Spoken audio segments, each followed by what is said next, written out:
So Tyler Cerny the next to hit. Runners on the corners now. Hoosiers trail 8-4. The first pitch to the second baseman fouled off to the right side. Not a big lead for the right fielder over at first. The next pitch to Cerny, a ground ball to the shortstop. That one is much more decisively through. Josh Pine scores. Runners now on first and second. Tyler Cerny picks up an RBI single. It's now 8-5. Ball State has gone to the bullpen. It's Brady Owens, the southpaw, a freshman, who does tend to appear in these midweek contests. He's got very good numbers so far this season, 9 2/3 innings pitched, but he's scattered just 2 earned runs. That's an ERA of 1.86 and a whip of 1.33. He's got a funky 3/4 arm slot, and he'll be looking to keep Ball State's lead intact. Peter Cerruto strides to the dish, the first to face the lefty. The third Ball State pitcher we've seen in this contest. Runners on first and second. Indiana trails Ball State 8-5. The Hoosier catcher awaits the first pitch. It's well outside. Gloved by Hunter Dobbins. The count is 1-0.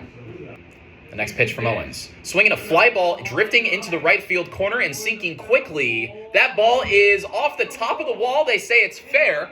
1 run scores. And now Tyler Cerny makes his way to third base. So Peter Cerruto with a very loud RBI single. It was just a couple feet away from being a home run. The Hoosiers once again will have runners on the corners. It is now 8-6 with the lineup turning over, and looks like the first base umpire, August Farwig, talking things over with Zach Weatherford because that ball ricocheted very close to the top of the wall. I don't think it hit the top of the wall. If it did, maybe it would have been a home run, but I'm not going to speculate on things. Cerruto doesn't seem to be too upset. Top of the lineup rolls over for Philip Glasser. He is the 7th Indiana hitter to come to the plate in this inning. The Hoosiers have scored 3 and now only trail by 2. Cerruto stands on first, Tyler Cerny on third. The Hoosiers have 4 consecutive base hits. Brady Owens, the lefty, with a 3/4 arm slot delivery, doesn't have a ton of velocity, but the arm angle is a little bit strange, especially for the lefty Philip Glasser. The 0-1 pitch is chopped on the ground. The shortstop dives, makes another phenomenal play. The throw to first, though, is not in time. Philip Glasser beats out an infield single. Tyler Cerny crosses the dish, and just like that, the tying run stands at second. The Hoosiers plate another. It's now 8-7. Runners on first and second. It's an 8-7 ball game. Ball State leads. The first pitch to Whalen inside for ball 1. Whalen, much like Colby, sporting wrist tape on both arms. As the 2-1 pitch from Owens is chopped to the right side. That is through for a base hit. Peter Cerruto rounding third. The right fielder bobbles it. Cerruto will score standing up. Runners on the corners once again. We have a tie ball game. It's 8-all. After an RBI single to the right side, plates Peter Cerruto. Hoosiers and Cardinals now all knotted up at 8. Runners still on the corners for Devin Taylor. Taylor looking to keep that streak alive. It's a 2-2 count to the Cincinnati, Ohio native. Here's the pitch. It's a swing and a miss. Looks like he was towing an anchor there, and that's the second out of the inning. So the man who started proceedings in this inning with a leadoff walk comes to the dish once again. It's Brock Tibbetts. Owens looks in for the sign. Tibbetts ahead in the count here. He gets it and sets at the belt. Whalen, no threat of stealing. Here's the pitch. It's a fly ball. Deep left field. It is long gone for Brock Tibbetts. Well off the scoreboard, and the Hoosiers have the lead.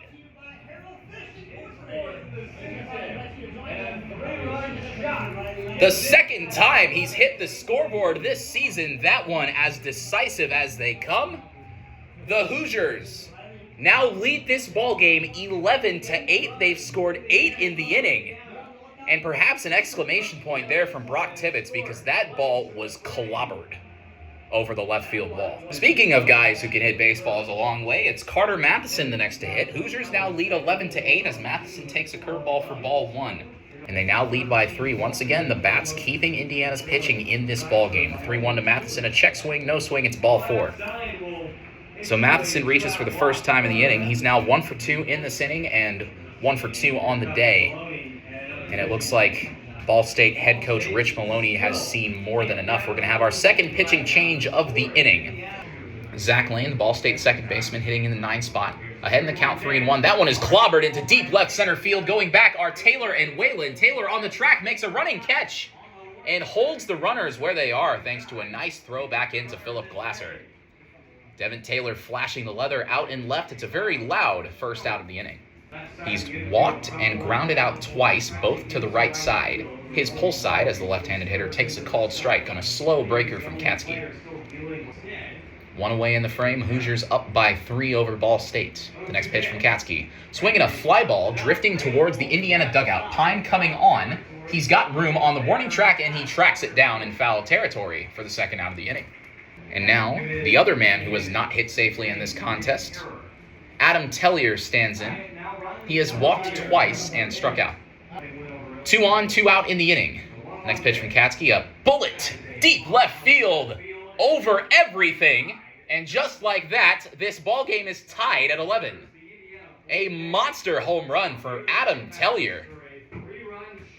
How's that for your first hit of the ball game? We are all knotted up. It's 11-11. Make a wish. And just when you thought Cooper Katsky was going to get out of it, Adam Tellier says not so fast. Cerny, the freshman, second baseman for the Hoosiers. One of many talented young bats in the lineup, takes the next one in the dirt and in the other batter's box. The count is now 1-2, and the sun has all but set, but it seems like as the temperature drops, the bats only continue to heat up for both sides. We've had 11 runs combined scored in the last 2 half innings.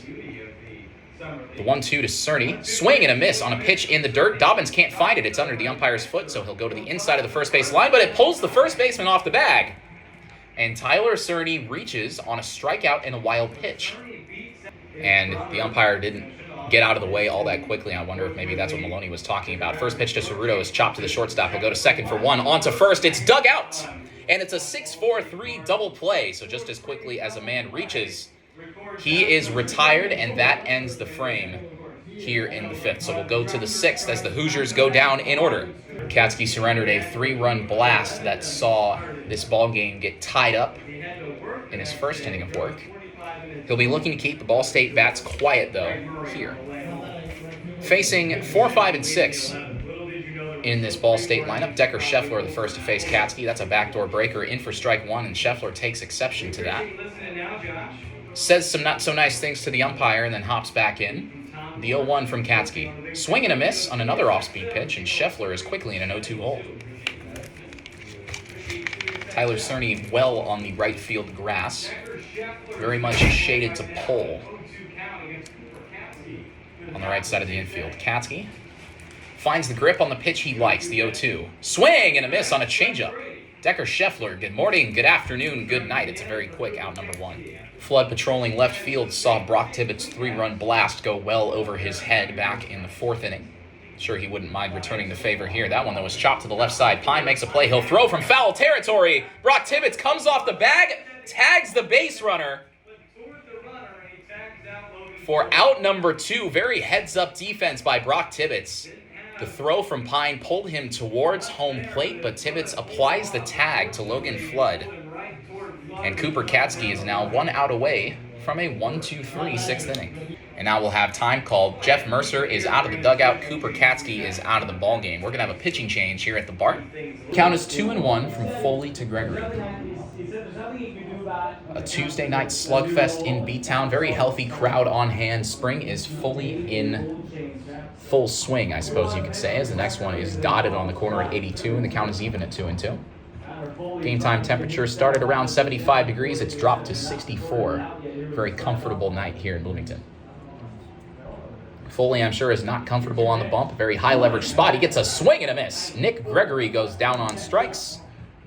And that is the first out of the 7th. So the count is 2-2, 1 away in the frame. A lot of room down the left field line. Devin Taylor playing almost in left center. But the infield is a little shaded to pull.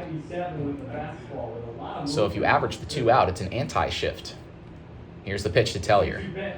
Little swing and a miss, and I very much hesitate to call it a swing. Tellier is retired, and it looked like he was swinging an oar on that one. 2 away. If I'm a coach, I'm putting that down as a backwards K. This one is lined into right field, sinking fast. On comes Colopy. He dives and makes the catch. Saves at least 1 run. And the Hoosiers go to the 7th inning stretch with the lead firmly in hand. They lead 15-12 thanks to a diving catch by Morgan Colopy. We go to the bottom of the 7th. You're listening to Indiana Baseball on WIUX, your home for Hoosier sports.